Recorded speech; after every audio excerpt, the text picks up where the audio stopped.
মানুষ ভোট দিচ্ছেন এবং সেই জায়গায় দাঁড়িয়ে লোকজন নেই, জনসমর্থন নেই। কিছু জায়গায় নাটক করার চেষ্টা করেছে বিরোধীরা। এই এদিকে এসে হামলা করেছে তৃণমূলের উপরে, খুন জখমের রাজনীতি। এই বিরোধীরা, এই বিজেপি মরিয়া হয়ে হারবে জেনে, গোহারা হারছে সেই জন্য আক্রান্ত হচ্ছে তৃণমূলের কর্মীরা, খুন করা হচ্ছে। এগুলো বিজেপির কীর্তি।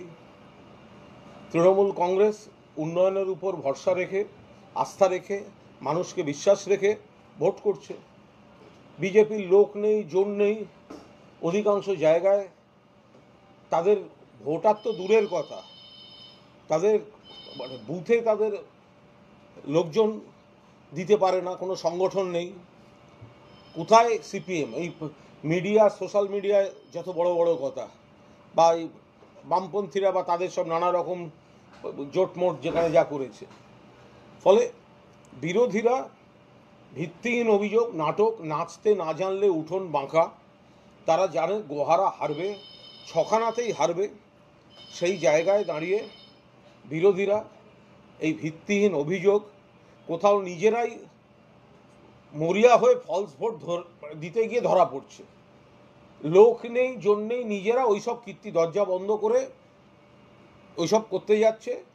ভাবছে কেন্দ্রের নির্বাচন কমিশন, কেন্দ্রীয় বাহিনী রয়েছে, বিজেপির প্রার্থী সে নিজে তিনি এইসব বিতর্কে জড়াচ্ছেন। তৃণমূল কংগ্রেস অত্যন্ত কর্মীরা যারা বুথ আগলে ছিলেন, যারা সংগঠনের, তারা ধৈর্য, কোনো প্ররোচনায় পা দেননি। ধৈর্য রেখে যে ভোট প্রক্রিয়া যেভাবে স্বাভাবিকভাবে হয় সেই ব্যবস্থা করেছেন। ভাটপাড়ায় যেটা হয়েছে সেটা সম্পূর্ণভাবে বিজেপির আক্রমণে তৃণমূল কর্মী খুন। কারণ নৈহাটি কেন্দ্র বিজেপি হারতে চলেছে। এই যে হারতে চলেছে, এই মরিয়া হয়ে ওদের ভরসা হচ্ছে কেবল ওই বোমা, গুলি, হিংসা, রক্তপাত, সেই কাজগুলো করেছে।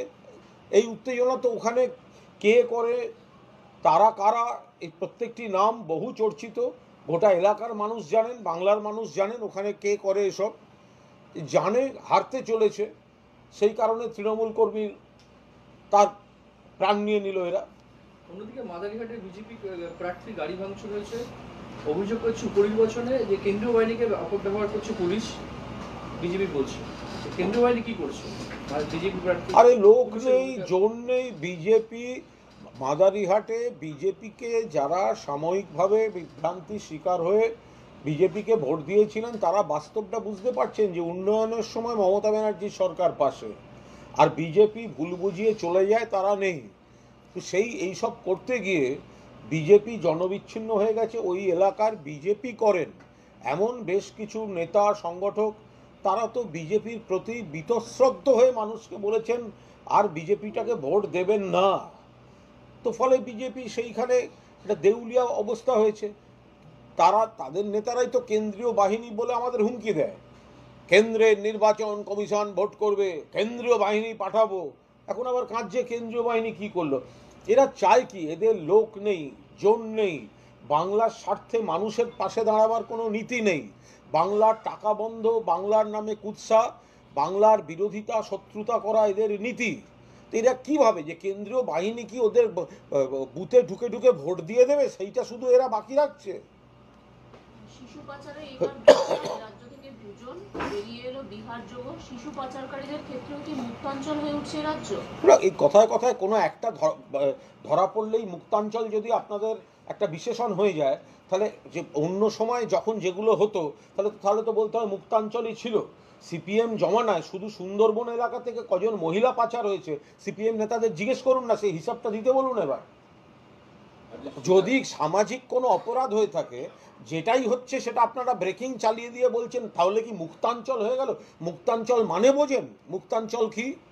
এই শিশু পাচারে বিজেপির নেতা নেত্রীরা কবছর আগে জড়িত ছিল, তাদের নাম আছে। এই একই অপরাধ দেখুন, তাহলে বিহার কানেকশন বেরোচ্ছে।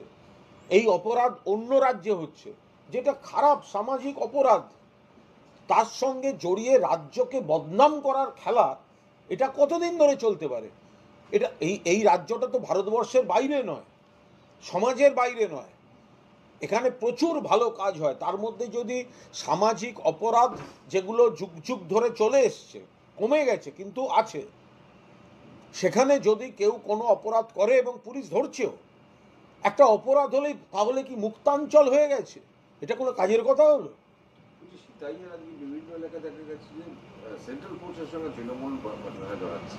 সেন্ট্রাল ফোর্সকে বিজেপি রাজনৈতিক উদ্দেশ্য প্রণোদিতভাবে যদি ব্যবহার করতে চায়, তো তাহলে সাধারণ মানুষ সেখানে আপত্তি জানাতেই পারেন, বাকিটা ওখানকার স্থানীয় নেতারা বলবেন। বিজেপি চাইছে ওদের সংগঠন নেই, ওদের গণসংগঠন কি, শাখা সংগঠন কি, ওদের ছাত্র, যুব, মহিলা, বুথ, জেলা এসব তো নেই। ওদের হচ্ছে সিবিআই, ইডি, এনআইএ, কেন্দ্রীয় বাহিনী, কেন্দ্রের বিভিন্ন কমিশন, এইগুলো হচ্ছে ওদের শাখা সংগঠন।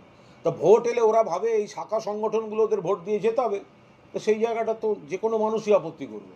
বলছি 6টা ইলেকশনে সেখানে দেখা যাচ্ছে বিভিন্ন এলাকায় তৃণমূলের মধ্যে বাড়াবাড়ি হচ্ছে। আপনারা এত চেষ্টা করে 6টা বিরোধী কাউকে জেতাতে পারবেন কিনা সেটা দেখুন। তৃণমূল খারাপ, তৃণমূলের সঙ্গে তৃণমূলের লড়াই, তৃণমূলের উপর অমুক, তারা আপনাদের মিডিয়ার একাংশের স্পন্সরশিপে 6টার মধ্যে একটাও কি বিরোধীদের কাউকে দিতে পারছেন? সেই হিসাবটা করে নিন, রেজাল্টের দিন দুপুরের পর কথা হবে। না, আমি বলছি মেদিনীপুর শহরে যেমন 4 নম্বর ওয়ার্ডে ওখানে তৃণমূলের কাউন্সিলরকে মারধর করতে তৃণমূল। আরে এত বড় দল, এত বড় সংগঠন, কোথাও হাতের 5টা আঙুল সমান নাও হতে পারে। কারুর সঙ্গে হয়তো কারুর কোনো মতপার্থক্য ছিল, ছিল, কিন্তু সবাই মিলে তো তৃণমূলের প্রার্থীর হয়ে ভোট করছে। আপনি মেদিনীপুরের কথা আর বলবেন না। মেদিনীপুরের সাংসদ দিলীপ ঘোষকে যেভাবে বান্ডিল করে বাক্স প্যাটরা দিয়ে পার্সেল করে বিজেপি দুর্গাপুরে হাঁটতে পাঠিয়েছিল, আগে বিজেপি ওখানে নিজেদের গণ্ডগোল সামলাক।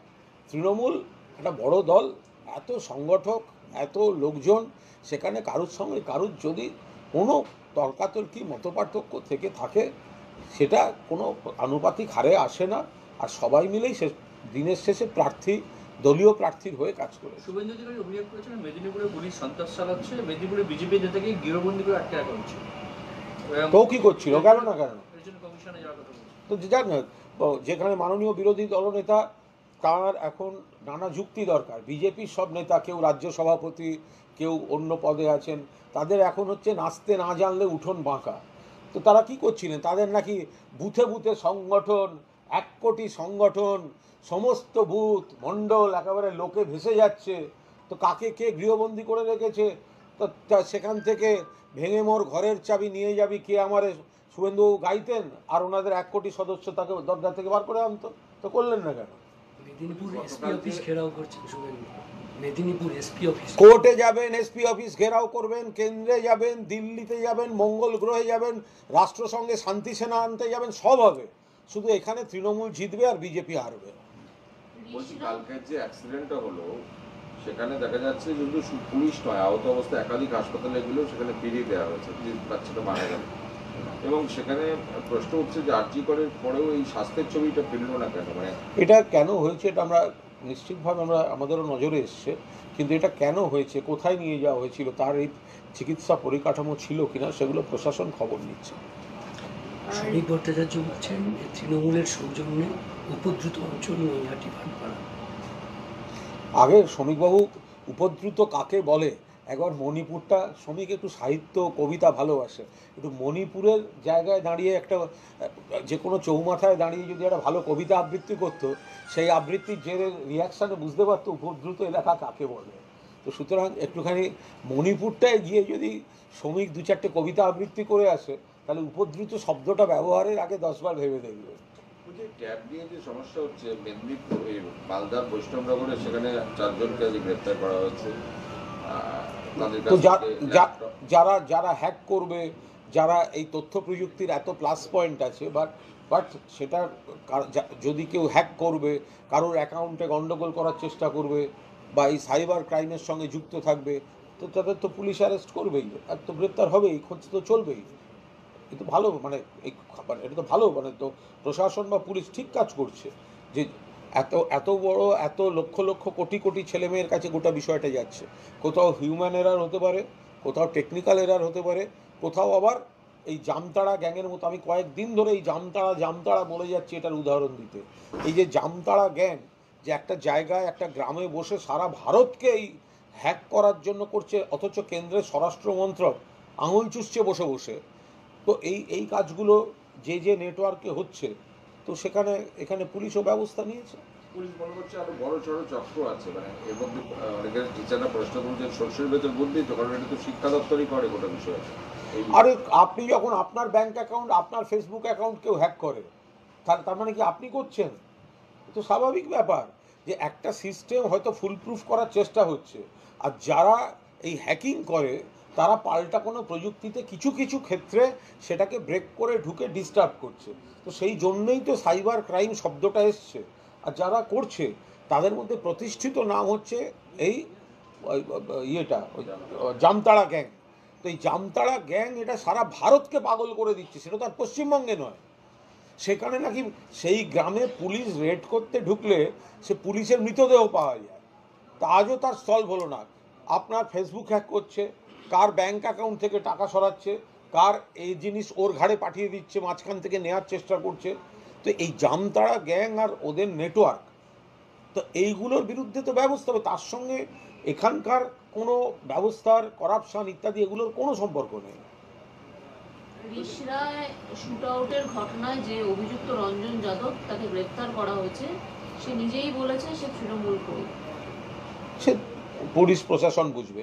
আসলে সবাই এখন তৃণমূলটা এত বেশি পশ্চিমবঙ্গে, যে সমাজের সব জায়গাতেই যে তৃণমূল, আপনি কি করেন তৃণমূল, আপনি কি করেন তৃণমূল, আপনি কি করেন তৃণমূল।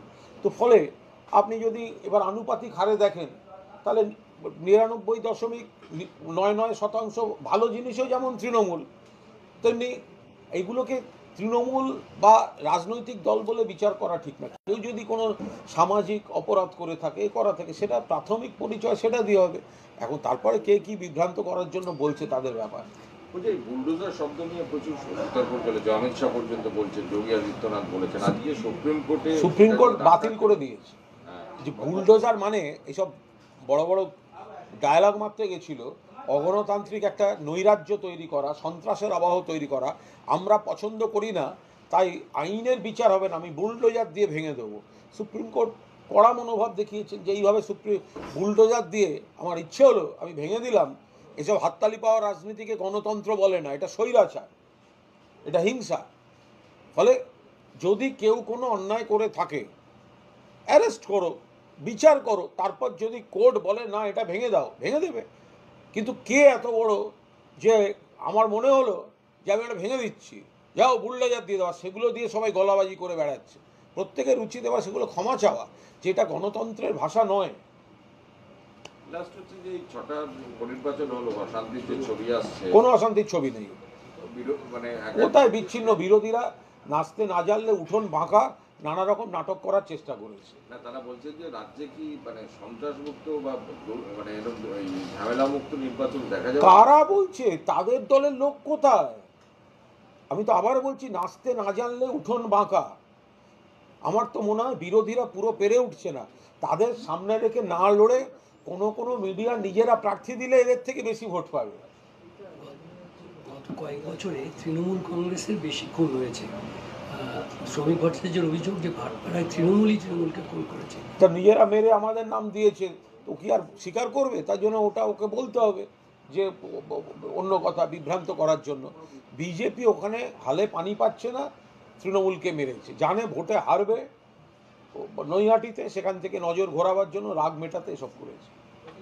আচ্ছা, আবাস দুর্নীতির অভিযোগ নিয়ে বিক্ষোভ এবং ক্ষোভ প্রকাশ বিভিন্ন জায়গায়, ওই প্রত্যেকটা আপনারা দেখান, যতগুলো বিক্ষোভ যেখানে আছে সেগুলো আপনারা নিশ্চিতভাবে টেলিকাস্ট করুন। এবং আমরা যেটা বারবার বলে দিচ্ছি, যে এটা কেন্দ্রের আবাস যোজনা একটা নয়া পয়সা দেয়নি, এটা 100% স্টেট ফান্ডিংয়ের বাংলার বাড়ি থেকে 11 লক্ষ বাড়ি এই ফেজে মমতা ব্যানার্জি করে দিচ্ছেন। এরকম অনেক ঘটনা আছে যে কেউ হয়তো 3-4 বছর আগে বাড়ির আবেদন করে রেখেছিল, তখন হয়তো কাঁচা বাড়ি ছিল, এই এত বছর কেন্দ্র দেয়নি, এই করেনি, করতে করতে কেউ একটা ঢালাই করেছে, ফলে এখন হয়তো সে পাবে না, কিন্তু তার মানে সে যখন আবেদন করেছিল সেটায় কোনো ভুল ছিল না, ফলে এখন আবার ওই ঢালাইটার কারণে হয়তো সে পাবে না। তার মানে এই দুর্নীতি, স্বজন পোষণ, এটা দিয়ে একটা বাতাবরণ তৈরি করে মেলাইন করার চেষ্টা হচ্ছে।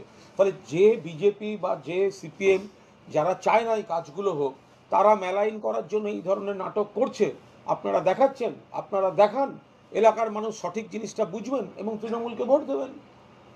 আচ্ছা, ডাব্লিউবিটিসি সংস্থার কর্মীদের বেতনের 10% টাকাও জোগাড় করতে পারছে না এই সংস্থা।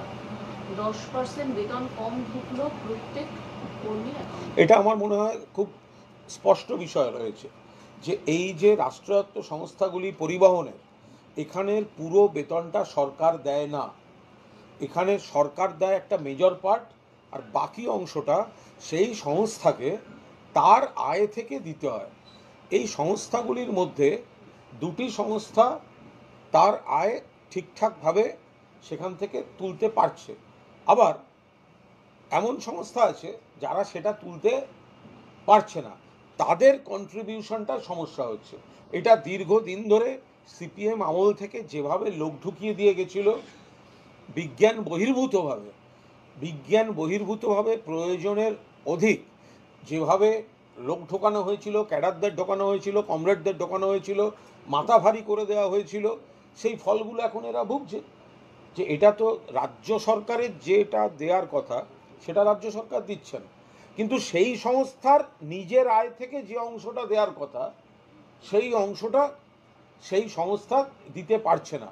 ফলে তাদেরকেও নিজেদের পায়ে দাঁড়াতে হবে, তাদেরকেও রেভিনিউ বাড়াতে হবে, পারফর্ম করতে হবে, মানুষকে পরিষেবা দিতে হবে। সেটা সরকার এবং দপ্তর কমিউনিকেশন চালাচ্ছে, দেখা যাক ওটা কী হয়।